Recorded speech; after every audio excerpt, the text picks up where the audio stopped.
कुरुक्षेत्र के मैदान में जो कौरवों और पांडवों के बीच महाभारत की ऐतिहासिक लड़ाई हुई थी, उससे हम ही सब परिचित हैं।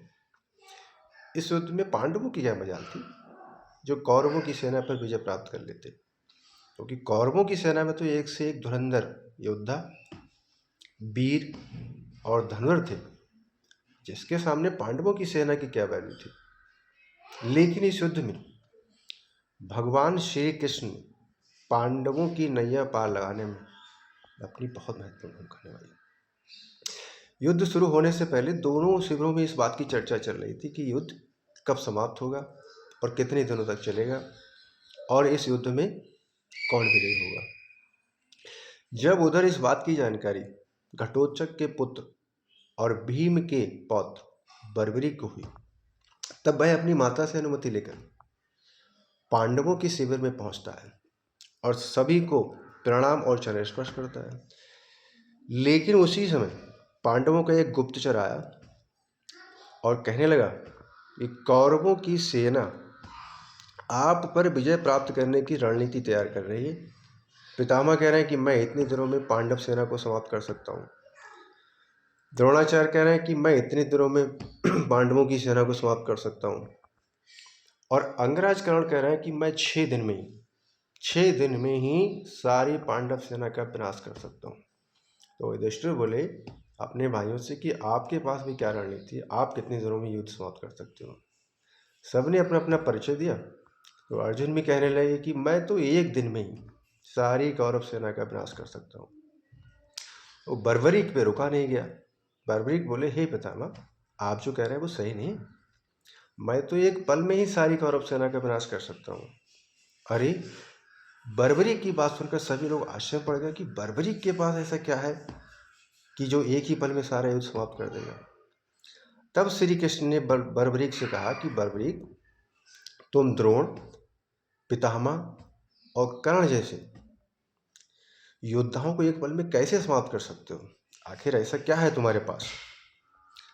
तब बर्बरीक ने कहा कि हे प्रभु, ये जो तर्कस में जो आप मेरे तीर देख रहे हैं ना, इन्हीं तीरों से मैं सारी कौरव सेना का विनाश कर सकता हूँ। तो श्री कृष्ण कहने लगे मुझे कथनी पे भरोसा नहीं है, मुझे इसका प्रमाण चाहिए, तब मैं भरोसा करूँगा। बर्बरीक बोले ठीक है, मुझे बताइए क्या करना है, मैं इसका प्रमाण देने के लिए तैयार हूँ। तब बर्बरीक की परीक्षा के लिए भगवान श्री कृष्ण पांडवों सहित एक पीपल के पेड़ के पास गए और बर्बरीक से कहा कि हे बर्बरीक, जितने भी इस पे सूखे पत्ते हैं वही तुम्हारा लक्ष्य है, अर्थात इन सूखे पत्तों को अगर तुमने गिरा दिया तो मैं समझूंगा कि जो तुम कह रहे हो वो सही है। बर्बरीक ने कहा ठीक है। बर्बरीक ने अपनी तरकस से एक तीर निकाला और पीपल के पेड़ पर जितने भी सूखे पत्ते थे उन सबको चिन्हित कर लिया। और जब दूसरे तीर से उन चिन्हित किए हुए पत्तों को काटने के लिए दूसरा तीर निकाला तो उसी समय एक पत्ता जमीन पर गिरा और उस गिरे हुए पत्ते को जो चिन्हित किया हुआ था भगवान श्री कृष्ण ने अपने पैर के नीचे दबा लिया। जब बर्बरीक का दूसरा तीर उन चिन्हित किए हुए पत्तों को काटते हुए बर्बरीक के तरकस में ना गिरकर भगवान श्री कृष्ण के पैरों में आकर गिरा, तब बर्बरीक ने पूछा कि हे प्रभु, आपने मेरे द्वारा चिन्हित किया हुआ पत्ता अपने पैर के नीचे दबा लिया है, कृपया अपने पांव हटा लीजिए, क्योंकि मेरे ये बाण कभी अपने लक्ष्य से नहीं चूकते। तब भगवान श्री कृष्ण मुस्कुराए और कहा कि हे बर्बरीक, अब मैं समझ गया कि तुम 1 पल में ही सारी कौरव सेना का विनाश कर सकते हो, लेकिन अब तुम्हारा धर्म के अनुरूप जीवित रहना उचित नहीं है। बर्बरीक चौंके, अरे ये क्या कह रहे हैं आप। वहां खड़े पांडव भी चक्कर में पड़ गए कि अरे श्री कृष्ण भगवान, ये आप क्या कह रहे हैं, एक तो ये हमारे पक्ष में युद्ध कर रहा है और आप कह रहे हैं कि इसका जीवित रहना उचित नहीं है। तो अर्जुन ने कहा कि सत्य क्या है। तो श्री कृष्ण कहने लगे कि जैसा आप देख रहे हैं वैसा नहीं है, ये सारी बात आपको बर्बरीक ही बताएगा। तो बर्बरीक ने कहा कि मैं अपनी माता को ये वचन दे के आया हूँ, ये जो पक्ष मुझे हारता हुआ दिखाई देगा मैं उसके पक्ष में युद्ध करूँगा। तब श्री कृष्ण पांडवों से बोले, पहले तो बर्बरीक तुम्हारे पक्ष में युद्ध करेगा, लेकिन जब कौरवों की सेना का विनाश होते हुए देखेगा तो ये आपको छोड़कर कौरवों की सेना में मिल जाएगा, क्योंकि ये हारे का सहारा है। जिधर हार होगी उधर ये युद्ध करेगा और इस तरीके से तुम्हारी सारी सेना का विनाश हो जाएगा और तुम सब का नाश हो जाएगा। तब बर्बरीक ने हाथ जोड़कर श्री कृष्ण ने पूछा कि हे प्रभु, अब मुझे क्या करना चाहिए।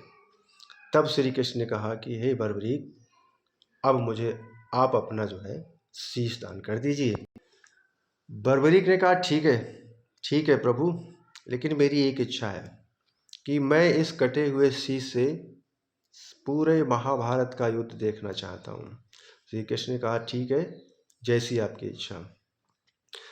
और फिर श्री कृष्ण भगवान ने कहा कि हे बर्बरीक, तुम्हारा ये त्याग, तुम्हारा ये बलिदान बेकार नहीं जाएगा। आगे आने वाली पीढ़ी भविष्य में, आगे आने वाली पीढ़ी कलयुग में तुम्हें मेरे नाम से अर्थात खाटू श्याम के नाम से जानेगी और खाटू श्याम के नाम से जो भी भक्त तुम्हारी पूजा श्रद्धा भक्ति भाव से करेगा उसके सारे मनोभाव भारी मनोकामना पूर्ण होगी। इतना कहकर भगवान श्री कृष्ण ने बर्बरीक के कटे हुए सिर को एक ऊंची पर्वत की चोटी पर रख दिया, जहाँ से बर्बरीक ने पूरा युद्ध अपने कटे हुए सिर से देखा। और इस तरीके से जो है जयपुर में एक खाटू श्याम नामक जगह है, खाटू, वहाँ पर खाटू श्याम भगवान की पूजा अर्चना की जाती है।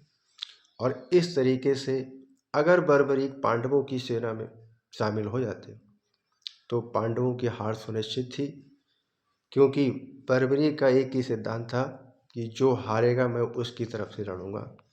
इसलिए खाटू श्याम भगवान हमेशा हारे का सहारा बनते हैं।